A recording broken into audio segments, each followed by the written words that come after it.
Ram Ram. My self नवीन कुमार। और आज हम जो बात करने वाले हैं, पेज इंडस्ट्रीज नाम की एक कंपनी है, उसके बारे में थोड़ी सी चर्चा एनालिसिस करने वाले हैं कि उस कंपनी के अंदर में कौन कौन से ऐसे फैक्टर्स हैं जो उसके इस कंपनी के जो प्राइसेस हैं उसको ऊपर की तरफ में पुश कर सकते हैं। और पास्ट की परफॉर्मेंस को देखते हुए हम फ्यूचर प्राइसेस को भी प्रिडिक्ट करने की कोशिश यहाँ पर करने वाले हैं। So let's proceed with this video. तो जैसे कि स्क्रीन पर देख पा रहे हैं कि कंपनी का जो आज के दिन मार्केट कैप है, मतलब पूरी कंपनी की जो वैल्यू है आज के दिन वो 41,000 करोड़ रुपीज़ की है। साथ में ही कंपनी का जो शेयर प्राइस चल रहा है वो 36,918 रुपीज़, मतलब 37,000 रुपीज़ एक शेयर का प्राइस चल रहा है। इसलिए बहुत सारे जो सेगमेंट जो लोग होते हैं वो जो कि 5,000 4,000 3,000 उस टाइप के शेयर्स, इतने ही वैल्यू के जो शेयर्स खरीदते हैं वो इससे आउट हो जाते हैं। मतलब लगभग 37,000 से नीचे के खरीदने वाले जो शेयर्स होते हैं, जो लोग वो आउट हो जाते हैं इस कैटेगरी से, वो इस शेयर के अंदर में हाथ डालते ही नहीं। नेक्स्ट अगर कंपनी को देखते हैं, कंपनी का P76 का चल रहा है जो कि एक बहुत ही हायर साइड के अंदर में है। बुक वैल्यू जो है वो 1372 की चल रही है, जो कि अगेन मार्केट प्राइस को अगर देखा जाए करंट प्राइस को उसके अकॉर्डिंग बहुत हायर साइड में चल रहा है। नेक्स्ट अगर पीबी रेशियो को देखा जाए तो अगेन ये 27 के ऊपर में चल रहा है, अगेन ये हायर साइड में चल रहा है। अब इन सब की चर्चा हम लोग करेंगे इस वीडियो के अंदर में, राइट। अब नेक्स्ट अगर चलते हैं कि कंपनी पहली चीज तो करती क्या है। सो कंपनी क्या करती है हम सब जानते हैं। पेज इंडस्ट्रीज जो है वो जोकी के प्रोडक्ट्स और स्पीडो के जो प्रोडक्ट्स होते हैं उनको बेचने का काम करती है। जो कि इनर वियर सेगमेंट में काम करती है, जो कि जैसे हम जैसे अंडरवियर पहनते हैं, इनर वियर पहनते हैं, इन जो सेगमेंट्स होते हैं इनके अंदर में काम करती है। और काफ़ी बड़ा नाम आज के दिन कैटेगरी इसकी बनी है, बहुत काफ़ी प्रीमियम ब्रांड है ये। सो नेक्स्ट देखा जाए तो इसके साथ में एक दूसरा ब्रांड भी ये बेचती है जो कि स्पीडो, जो कि हम टी शर्ट्स पजामा वगैरह जो होते हैं वो जो पहनते हैं उसके अंदर में भी कंपनी काम करती है। तो ये दोनों ही जो प्रोडक्ट्स होते हैं ये यही कंपनी बेचती है, पेज इंडस्ट्रीज। और आज के दिन हम लोग जानते हैं कि जोकी के जो प्रोडक्ट्स हैं कितने धड़ल्ले से बिकते हैं और कितने अच्छे अच्छे लोकेशंस पे उनके स्टोर्स चलते हैं। और एक बार अगर किसी ने प्रोडक्ट्स इसके यूज़ किए हैं, जैसे जोकी के यूज़ कर लिए, फिर स्पीडो के यूज़ कर लिए, तो वो जानता है कि इसकी ब्रांड जो वैल्यू है प्रोडक्ट्स के अंदर में वो किस तरीके से काम करती है। सो इसी का जो इफेक्ट होता है वो अगर हम कंपनी के सेल्स को अगर देखते हैं तो कंपनी के सेल्स को अगर देख पाएंगे तो बहुत अच्छे तरीके से इंक्रीजिंग ऑर्डर में यहाँ पे देखने को मिल रहा है अगर हम लोग कंपेयर करके देखते हैं। तो साथ में अगर ईयरली को भी अगर देखते हैं कंपेयर करके तो अभी अच्छे से देख पाएंगे कि कितने मल्टीपल फोल्ड टाइम्स जो कंपनी के सेल है वो बढ़ गई है पिछले 10 सालों के अंदर में। और अगर नेट प्रॉफिट्स की बात करेंगे तो नेट प्रॉफिट्स भी अच्छे खासे तरीके से पास्ट के हिसाब से बढ़ गए हैं। अब यही जो ग्रोथ है, यही ग्रोथ अगर फ्यूचर में ही मेंटेन रहने की उम्मीदें हैं कंपनी के साथ में, क्योंकि कंपनी अभी भी अपने काफ़ी सालों से काम कर रही है और अभी तक प्रीमियम ब्रांड में ही बनी हुई बैठी हुई है। मैं ये नहीं कहता कि कंपनी के आगे आने वाले टाइम के अंदर में कंपनी की जो पॉपुलैरिटी वो कम हो जाएगी या फिर ऐसा कोई इफेक्ट आने वाला है, उसके बारे में हमको किसी को नहीं पता। बट कंपनी ने जिस तरीके से अपने को अब तक मेंटेन रखा हुआ है, हम कोशिश करते हैं कि कंपनी इसी तरीके से अपने को मेंटेन रखे, हम एक्सपेक्ट करते हैं, क्योंकि काफ़ी लंबे टाइम से कंपनी मेंटेन रख के चल रही है। सो एक वो बन जाती है, एक रेपुटेशन बन जाती है कंपनी की। तो कंपनी के पास में इस्टेब्लिश्ड ब्रांड्स हैं, कंपनी के पास में रेपुटेशन है, इस्टेब्लिश्ड कंपनी है, इस्टेब्लिश्ड फैक्ट्रीज हैं, कंपनी के पास में अच्छा खासा वर्क प्लेस कल्चर है और कंपनी का पूरा एक चेन बना हुआ है। कंपनी के खुद के स्टोर्स हैं जिनके थ्रू कंपनी बेचती है और कंपनी मार्केट प्लेसेस में भी अवेलेबल है। So all these factors add into the companies earnings. Next अगर कंपनी के देखते हैं, कंपनी के आज के दिन शेयर होल्डिंग पैटर्न्स को अगर चेक किया जाए तो कंपनी की जो प्रमोटर्स की जो होल्डिंग है उसको अगर ध्यान से देखें तो यहाँ पे डिक्रीजिंग ऑर्डर में दिख रही है। साथ में ही कंपनी की अगर पब्लिक की अगर देखी जाए तो पब्लिक के पास में जो है शेयर्स नहीं जा रहे हैं यहाँ पे, या तो DII खरीद रहा है या फिर FII खरीद रहा है। दोनों ही कंपनियों के मतलब पब्लिक के पास में शेयर्स नहीं जा रहे हैं यहाँ पर, या तो FII खरीद रहा है या DII खरीद रहा है, प्रमोटर थोड़े बहुत अगर बेच भी रहा है। तो पब्लिक की अगर शेयर होल्डिंग देखते हैं तो यहाँ पे सिर्फ 8.49% ही है, जो कि अब तक के 10 सालों के इतिहास में सबसे लोवेस्ट लेवल के ऊपर में है। तो यहाँ से हमें एक अंदाज़ा मिलता है कि अगर पब्लिक के पास में सबसे कम शेयर होल्डिंग है, अगर बड़े लोग उठा रहे हैं, इसका मतलब उनको एक्सपेक्टेड है कि यहाँ से प्राइसेस ऊपर जाएंगे। सो अगर शेयर प्राइस को भी देखते हैं तो हमें एक्सपेक्टेशन मिल रही है ऊपर जाने की, ग्रोथ को देखते मिल रही है ऊपर जाने की। साथ में ही कंपनी के पास में हमने जो अभी तक फैक्टर्स डिस्कस किए उनके अकॉर्डिंग भी हमें लग रहा है कि ऊपर जा सकता है।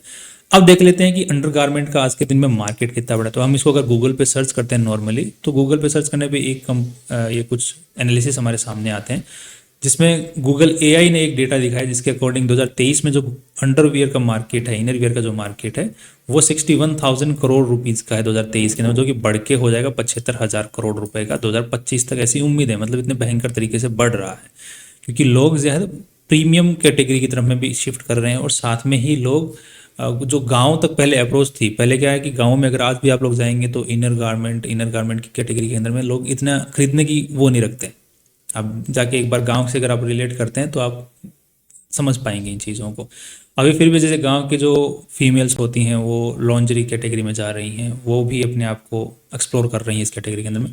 और अगर इनर वियर की बात की जाए वो मेंस के अंदर में भी, तो वो भी पहले जैसे धोती टाइप से उस कैटेगरी में जाते हैं, तो अपने ट्रेडिशनल वियर्स में थे। अभी क्या है कि इंडियन मार्केट से ही उठा के पहनने को पसंद कर रहे हैं। तो एक काफ़ी बड़ा मार्केट आज के दिन में है और आगे फ्यूचर में बढ़ते ही रहने की उम्मीद है।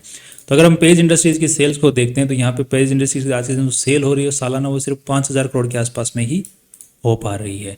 और मार्केट काफ़ी बड़ा है, इसका मतलब there is a lot of opportunity for the company to expand itself. Next अगर कंपनी का नेट प्रॉफिट्स भी देखते हैं तो नेट प्रॉफिट्स भी कंपनी बहुत अच्छे से कम निकाल पा रही है, जो कि अगर हम लोग सेल का अगर देखते हैं 4700 करोड़ का, तो उसके अंदर 570 करोड़ लगभग निकाल पा रही है, जो कि 15% के आसपास में जो मतलब नेट प्रॉफिट्स कंपनी निकाल पा रही है, net profits, right. Now that's again good. अब पास्ट के हिसाब से देख लेते हैं कि एक बार पास्ट में किस तरीके से कंपनी ने परफॉर्म किया है। जिस जो ग्रोथ कंपनी ने दिखाई है, अगर वही ग्रोथ कंपनी अगर फ्यूचर में मेंटेन रखती है तो कंपनी का स्टॉक आज से 10 साल बाद में कहाँ पर हो सकता है। तो उसके लिए हमने ऑलरेडी एक स्प्रेडशीट बना रखी है जिसमें हम लोग डेटा डालते हैं, तो ऑलरेडी वो डेटा दिखा देता है कि कहाँ हो सकता है। तो अगर अगले 10 साल का अगर डेटा दिखा जाए तो कंपनी ने 33% के CAGR रिटर्न से जो कमाई की है, कंपनी ने CAGR रिटर्न से 33% के CAGR रिटर्न से कमाई की है। That's very good, that's very impressive. इसी के साथ में अगर कंपनी आगे फ्यूचर में चल के अगर 2033 के CAGR से ग्रोथ ना दिखा के अगर 25% से ही दिखा दे तो कंपनी का जो स्टॉक प्राइस है वो कहाँ पर हो सकता है। 1 सेकेंड, 0.25। तो कंपनी का जो स्टॉक प्राइस है अगले 10 सालों के अंदर में कहाँ कहाँ पे हो सकता है, तो वो डिपेंड करता है कंपनी के पीबी रेशियो के ऊपर में। सो पिछले 10 साल का जो लोवेस्ट पीबी रेशियो रहा है अब तक वो 22 का रहा है, और हाईएस्ट जो पिछले 10 सालों का रहा है वो 62 का रहा है। तो इसी रेंज के अंदर में पीबी रेशियो घूमता है। सो अगर पीबी रेशियो इसी रेंज में भी फ्यूचर में भी अगर घूमता है, 10 सालों में अगर जैसे घूम रहा है उसी रेंज में अगर अगले 10 सालों में भी मेंटेन रखता है और यही ग्रोथ है ये मेंटेन रहती है, तो कंपनी का जो स्टॉक है वो 27 मतलब कितना 2,80,000 रुपए से 8 लाख के बीच में कहीं पर हो सकता है, हाईएस्ट और लोवेस्ट पीबी रेशियो के हिसाब से। और आज जिस वैल्यू के ऊपर में पीबी रेशियो जो कि 27 के पीबी रेशियो है, तो उस हिसाब से कंपनी का जो स्टॉक है वो 3.5 लाख रुपए का हो सकता है अगले 10 सालों में। That's again 10 times. तो ये पास्ट डेटा के रिकॉर्ड के बेसिस पे हमने डेटा निकाला है। सो मेंटेन रखती है तो ये बेटर है। साथ में किसी भाई को लग रहा है कि यार 3.5 लाख का प्राइस तो बहुत ज़्यादा हो रहा है। अब अगर तुम पास्ट के इसका डेटा को रिकॉर्ड को उठा के देखोगे तो आपको आज ज़्यादा लग रहा है, 10 साल आगे का सोच के देखोगे तो ज़्यादा नहीं लगेगा। आज के दिन जो रिलायंस की वैल्यूएशन है वो लगभग 20 लाख करोड़ रुपए के आसपास में है। अगर ये उस लेवल तक पहुंच भी जाती है जो कि 10 साल बाद का लेवल है, तो भी इसका जो वैल्यूएशन है वो 3.5 लाख करोड़ ही पहुंचेगा। वो भी पेज इंडस्ट्री जो कि जोकी की और स्पीडो की आज के दिन मार्केट करती है, फिर इसके प्रोडक्ट्स बेचती है, वो कंपनी की हम बात कर रहे हैं यहाँ पर। तो ये अपने को ज़्यादा नहीं लगेगा अगर हम उस तरीके से सोचने लगेंगे तो। नेक्स्ट अगर हम लोग कंपनी का एक बार चार्ट को एक बार देख लेते हैं, चार्ट को भी हम देखेंगे, प्राइस के चार्ट को भी चेक करेंगे। इसके साथ पहले हम लोग देख लेते हैं पी रेशियो का जो चार्ट है। तो पी रेशियो का जो चार्ट है उसके हिसाब से अगर देखते हैं तो कंपनी का जो आज के दिन स्टॉक है वो लगभग जो पिछले 10 सालों का जो मीडियन आया हुआ है, जितने पी का जब स्टॉक प्राइस ऊपर नीचे होता है तो पी भी ऊपर नीचे होता है कमाई के हिसाब से। तो पी रेशियो का जो मीडियन बनता है, एवरेज पी बनता है, तो एवरेज पी के रेशियो के ऊपर में ही आज के दिन कंपनी का जो पी रेशियो है वो बैठा हुआ है 76। तो मतलब कंपनी का जो स्टॉक प्राइस अगर चला है तो कोरोना जैसे क्रैश में भी 50 के पी रेशियो से नीचे नहीं गया, कोरोना जैसे क्रैश में भी। और अभी अगर देखा जाए तो कंपनी का स्टॉक काफी टाइम से नीचे आता जा रहा है, अब जाके एक सस्टेन होकर वापस ऊपर की तरफ का मूव करने की ट्राई कर रहा है। तो और वो भी एवरेज पी के ऊपर आज के दिन बैठा हुआ है और काफी लॉन्ग टर्म के पी एवरेज पी के ऊपर में। दैट्स अगेन पॉजिटिव पॉइंट कि यहाँ से ऊपर का छलांग ले सकता है। अगर हम पीबी रेशियो की अगर बात करते हैं तो कंपनी ने पुराने जो 20 का तो इसका पीबी रेशियो लोवेस्ट है अब तक का, जो कि कोरोना काल के अंदर में आया था, राइट। कोरोना काल के अंदर में इसका जो पीबी रेशियो गया था वो 22 के आसपास में गया था और उसी के आसपास में अभी आज के दिन बैठा 26 का। सो ऐसे अगर देखा जाए तो कमाई के हिसाब से जो शेयर प्राइस है वो ठीक ठाक लेवल पे आज के दिन भी अवेलेबल है। यहाँ से ऊपर जाने की उम्मीदें अगेन बन रही हैं पीबी रेशियो चार्ट के हिसाब से भी। अब देख लेते हैं कंपनी का खुद का चार्ट क्या बोल रहा है। सो अगर खुद के चार्ट को हम लोग एक बार देखने की कोशिश करते हैं, 1 सेकेंड। तो उसको एक बार समझने की कोशिश करेंगे ताकि किस तरीके से पैटर्न यहाँ पर बन रहा है और फ्यूचर में क्या पैटर्न बनने की उम्मीदें हमें दिख रही हैं, राइट। जिससे कि हमें एक ये अंदाज़ा मिल जाए कि हाँ जो जो लोग हैं, जो बायर्स और जो सेलर्स होते हैं, वो किस तरीके से यहाँ पर आ रहे हैं। 1 सेकेंड, इसको डे का कैंडल में हम कन्वर्ट कर लेते हैं और ये रहा चार्ट, राइट। ये काफ़ी सालों का चार्ट है अपने सामने।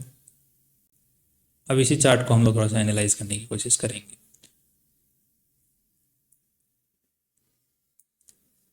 अगर हम यहाँ पे क्लियरली देख पाएंगे एक चीज़ कि कंपनी का जो चार्ट है इस तरीके से ऊपर गया था, फिर यहाँ पे एक रेजिस्टेंस फेज इसने फेस किया, बाद में नीचे आया, सस्टेन किया एंड वापस ऊपर की तरफ में जाने लगा। तो ये एक लेवल बनता है यहाँ पर, ये एक रेंज बनती है। इस रेंज, इस लेवल के ऊपर में कंपनी का स्टॉक पहले तो रेजिस्टेंस फेस कर रहा था और आज के दिन जो है एक सपोर्ट फेस कर रहा है। नीचे आता हुआ एक सपोर्ट की तरफ में जोन में जाते हुए यहाँ पर सपोर्ट लेके वापस ऊपर जाना स्टार्ट कर रहा है। बट अभी तक इसने ऊपर जाने का ब्रेकआउट नहीं दिया है एज पर चार्ट। बट जो अगर फंडामेंटल्स को, वैल्यूज को अगर देखते हैं तो वहां पर पी रेशियो, पीवी रेशियोज के लोवेस्ट लेवल पे आज के दिन बैठा हुआ है।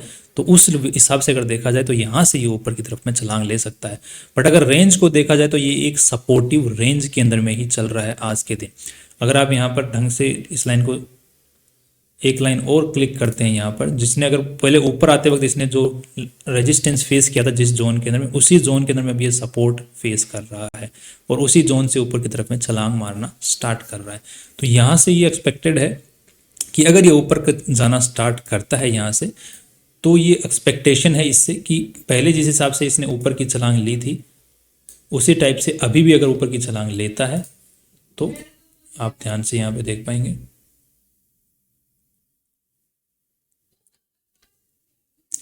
तो ये 70,000 के आसपास का प्राइस इसका जा सकता है अगले 2 साल के अंदर अंदर में ही। और 10 साल का डेटा हमने ऑलरेडी निकाल के चेक किया हुआ है। अगर उसी टाइप से चलता है तो अगले 10 साल में कहाँ पर हो सकता है। इसी के साथ में कंपनी डिविडेंड भी देती है, ऐसा नहीं है कि कंपनी डिविडेंड नहीं देती, डिविडेंड भी देती है। सो डिविडेंड गिविंग कंपनी है, सो भरोसा भी है, कंपनी कमाई कर रही है। सो कंपनी के पास में ब्रांड वैल्यू है, कंपनी कमाई कर रही है, कंपनी डिविडेंड दे रही है, कंपनी के पास में सबसे बड़ा एक मार्केट सेगमेंट है जो कि उसी इनर वेयर सेगमेंट के अंदर में एक बड़ा दबदबा बना के रखा हुआ है। और लूज जो क्लॉथ्स होते हैं, जिम क्लॉथ्स या फिर जैसे टी शर्ट पजामा, उस कैटेगरी में भी बहुत अच्छे से इसने दबदबा बनाया हुआ है।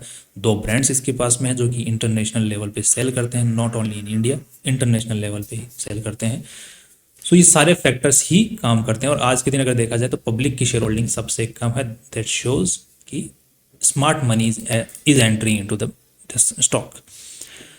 सो that's all from our side. और दोबारा कल फिर मिलते हैं। आप हमें बता सकते हैं कमेंट सेक्शन के अंदर में कहीं भी एनालिसिस में कहीं दिक्कत अगर आपको फेस हुई है, कहीं समझने में कोई भी चीज़, या फिर आप कौन सी कंपनी का एनालिसिस चाहते हैं उसका भी आप कमेंट कर सकते हैं। बाकी हम एनालिसिस करते हैं, रेकमेंड हम लोग करते नहीं हैं। बाकी आप हमारा चैनल वगैरह आप जो भी चाहें चैनल को सब्सक्राइब करके रख सकते हैं for future opportunities. That's all from our side and see you tomorrow.